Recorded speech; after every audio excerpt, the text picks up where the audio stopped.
war einmal ein reicher Kaufmann. Der hatte 3 Töchter. Die Älteren, Amanda und Rosaura, sind zwar schön, aber die Jüngste, die war noch 1000-mal schöner.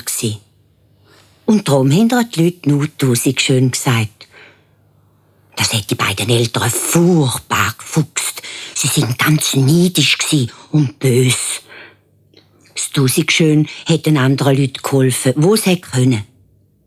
Die Amanda und Rosaura aber haben nur immer an sich selber gedacht.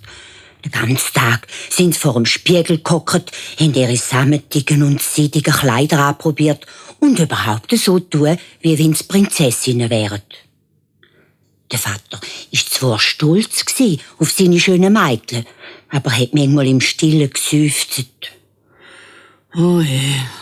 Hoffentlich findet Amanda und Rosaura bald einen Mann. Sie sind wirklich ein bisschen unverschämt.